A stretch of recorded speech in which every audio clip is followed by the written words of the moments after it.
When I first got here, approximately 6 months ago or so, this last transfer season, and I'd been out of the operational gambit for about 4 years. But when I got here, I know I had to do or redo all of my first aid training from where I was stationed at a station before. And I got here, it was the same training, it was the same book, so on and so forth. And I knew I was preparing to take on a different career once I retired. Therefore, I had been trained as an EMT in Virginia, nationally registered, and when I got here, I figured I would use that training to help refocus our vision of what we need to accomplish, what we needed to give the public. I requested a moulage kit be bought, a movie quality moulage kit. Once that was purchased, we got some training, or I got some training on it.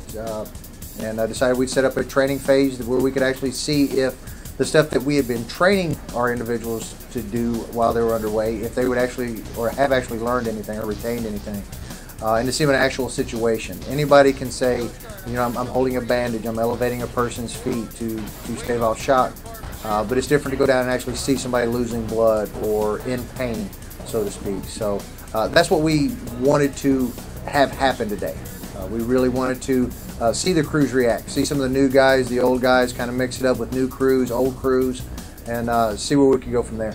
I found out that MKC Fisher was an EMT, has years of experience, and one of the cool things about being in a Coast Guard is you find a lot of people with different backgrounds, different experiences. So I feel as training, you want to integrate that all together.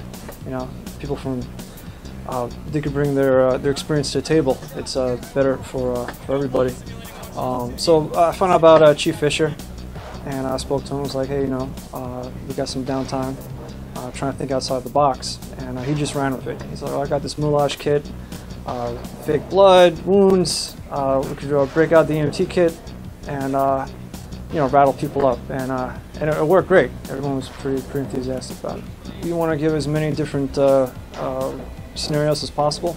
I mean, you're never really going to know what you're going to find out there. You know, sometimes you get a phone call and it's one thing, and you show up on scene and it's completely something different. Again, we want to recreate that real-world scenario where when you arrive on scene, who knows what you're going to experience, what you're going to get.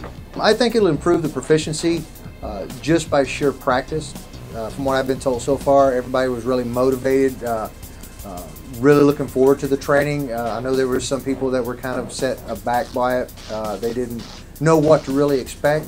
But I think from now on, there's going to be a different outlook when we talk about doing first aid training and breaking out the moulage kit and setting aside half a day to actually delve into the emergency medical care of individuals. Maybe next time we'll actually use multiple patients or even get involved in the MASH casualty drills that they do here on base.